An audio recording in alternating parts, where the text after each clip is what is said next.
तुम्हाला आयुष्याचे 9 मंत्र शेअर करणार आहे, ज्याच्यामुळे तुम्हाला तुमचं आयुष्य समजायला आणि तुम्हाला मोटिवेट राहायला मदत होईल. पहिलं आहे सेल्फ मोटिवेशन. सेल्फ मोटिवेशन सगळ्यात महत्त्वाचं आहे. आपल्याला जे आतून येतं ते मोटिवेशन दीर्घकाळ टिकतं असं मला वाटतं. जगातली कुठलीच अडचण, अडथळा जर तुम्ही सेल्फ मोटिवेटेड असाल ना, तर तुम्हाला थांबवू शकत नाही. तुमच्या गोलकडे जाण्यापर्यंतचा प्रवास हा तुमच्या सेल्फ मोटिवेशनमुळेच साध्य होऊ शकतो. दुसरं आहे फोकस.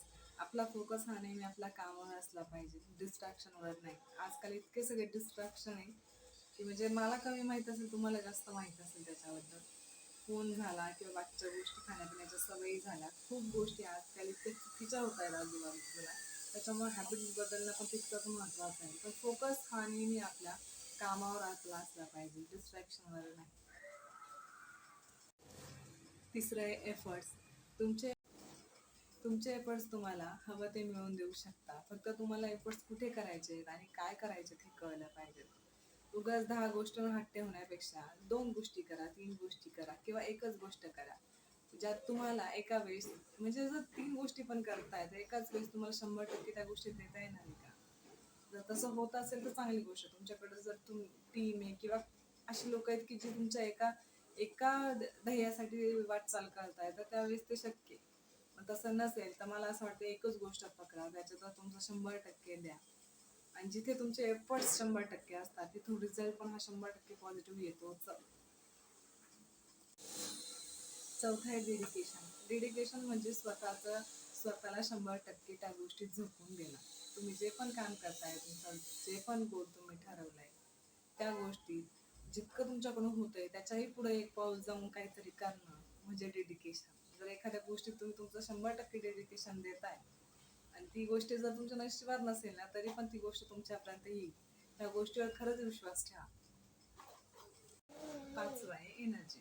तुमची पॉझिटिव्ह एनर्जी तुमची आयडेंटिटी असते. तुमची लाईफस्टाईल, तुमचं खाणंपिणं, तुमचं एक्सरसाइज, ह्या तिन्ही गोष्टींमुळे तुमची एनर्जी तुम्हाला हाय करता येते, जेणेकरून तुम्हाला तुमच्या कामात 100% देता येईल.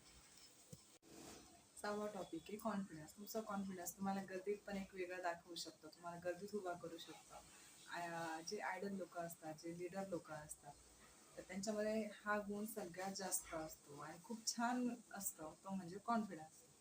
तो लोक काय बोलतात, कसं बोलतात त्याच्यापेक्षा तुम्ही स्वतःशी काय बोलतात, स्वतःशी बोलताना कोणते शब्द वापरतात, कोणते टोन वापरतात, हे सगळ्यात जास्त गरजेचं आहे. लोक खच्चीकरण करायला आहेत आजूबाजूला, तुम्हाला तुमचं खच्चीकरण करायची गरज नाही. त्याच्यामुळे कमीत कमी स्वतःशी तरी पॉझिटिव्ह बोला, जेणेकरून तुमचा कॉन्फिडन्स वाढेल. सातवा टॉपिक आहे पॉझिटिव्ह थिंकिंग. मराठीत खूप सुंदर म्हणे, जशी दृष्टी तशी दिसते सृष्टी. जसं आपण गोष्टींकडे बघतो, गोष्टी आपल्याला तशाच दिसतात. पॉझिटिव्ह थिंकिंगचा मला असा फायदा वाटतो की पॉझिटिव्ह थिंकिंगमुळे तुम्ही जर एखाद्या वाईट परिस्थितीत जरी असाल तर त्या वाईट परिस्थितीमध्ये पण तुम्हाला संधी दिसते. आणि याचं जिवंत उदाहरण आहे मी. Point number 8, communication. बरंच जण आपण आपल्या शब्दाने आपल्या नाती परिस्थिती बिघडवतात. ते दुसरीकडे चांगलं बोलून मोटिवेशन स्पीकर लाखाने कमवतात.